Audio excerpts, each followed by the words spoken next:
Welcome to Annie Mama YouTube channel. Hi, எல்லாருக்கும் வணக்கம். நான் உங்கள் ஆனி மம்மா. நான் இன்னைக்கு உங்களுக்கு இந்த எப்படி இந்த ஊறுகாய் எப்படி போடுறது அப்படிங்கிறத காமிக்க போகிறேன்.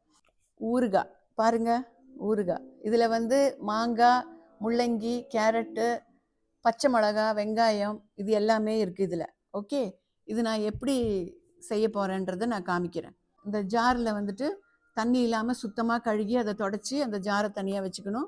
அப்புறம் நான் சொன்னேன் இந்த மாங்காய், கேரட்டு, முள்ளங்கி, வெங்காயம், பச்சை மிளகாய் இது எல்லாத்தையும் கழுகி அதையும் தொடச்சி நீட்டாக வச்சுக்கணும். அப்புறம் அதை வந்து எல்லாத்தையும் கட் பண்ணி உங்களுக்கு எந்த மாதிரி வடிவத்தில் வேணுமோ அப்படி கட் பண்ணி உள்ளே போட்டுக்கணும்.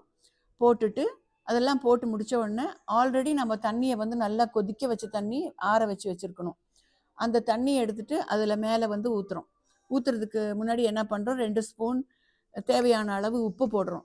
உப்பு போட்டுட்டு அப்புறம் வினிகர் நான் காமிச்சேன்ல அந்த சின்ன மூடி வினிகர், அந்த மூடியில் ஒரு மூடி அதாவது ஒரு 2 3 டேபிள் ஸ்பூன் நீங்கள் வந்து வினிகர் வந்து அதில் போடணும். போட்டுட்டு அந்த தண்ணி கூட வினிகரும் உப்பும் போட்டுட்டு நம்ம ஜஸ்ட் மூடி வச்சுட்டு குலுக்கி வச்சிடணும்.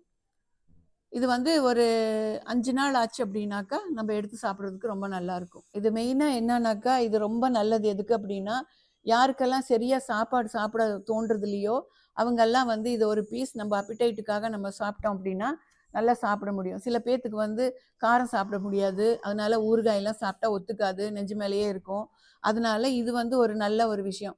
இது நமக்கு வந்து வினிகரும் வந்துட்டு அதிகம் நம்ம போடுறதில்ல, அதனால தேவையான வினிகர் போடலாம். அதனால ஒரு பீஸ் அது சாப்பிட்றதுனால ஒன்றும் தப்பு கிடையாது. ஸோ இது நமக்கு சாப்பாடு நல்லா எடுக்கும். இது சாப்பிட்டாக்கா சாப்பிட தோணாதவங்க வந்து இதை எடுத்துக்கிட்டு சாப்பிட்டா நல்லா சாப்பிடுவாங்க.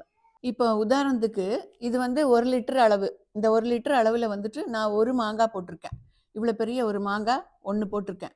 அப்புறம் கேரட் வந்துட்டு ஒரு பெரிய கேரட்டில் ஒரு 1/2 கேரட் போட்டிருக்கேன். அதே மாதிரி முள்ளங்கியும் ஒரு 1/2 முள்ளங்கி போட்டிருக்கேன். வெங்காயம் வந்து ஒரு வெங்காயம் போட்டிருக்கேன். பச்சை மிளகா வந்து பெரிய பெரிய பச்சை மிளகா 4 போட்டிருக்கேன். அப்புறம் கொஞ்சம் காரம் உரப்பா தேவைப்படுறவங்க வந்து போட்டுக்கலாம். அதனால எனக்கு அது காரம் கொஞ்சம் தேவைப்படுதுன்றதுனால நான் கொஞ்சம் உரப்பான மிளகா ஒரு 4 இந்த சைடில் இப்போ நான் வச்சுருக்கேன். ஸோ அதெல்லாம் வைக்கும்போது எல்லாம் சோக்காய் வரும்போது நல்ல பதமாக கிடைக்கும். உங்கள் எல்லாருக்கும் இந்த ரெசிபி பிடிச்சிருக்குன்னு நினைக்கிறேன்.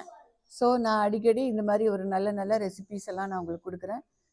வித்தியாசமான என்னுடைய இன்ட்ரெஸ்டிங்கான ஒவ்வொரு விஷயங்களும் நான் உங்களுக்கு கொடுக்குறேன். இப்படிக்கு உங்களிடமிருந்து விடை பெறுவது ஆனி மம்மா.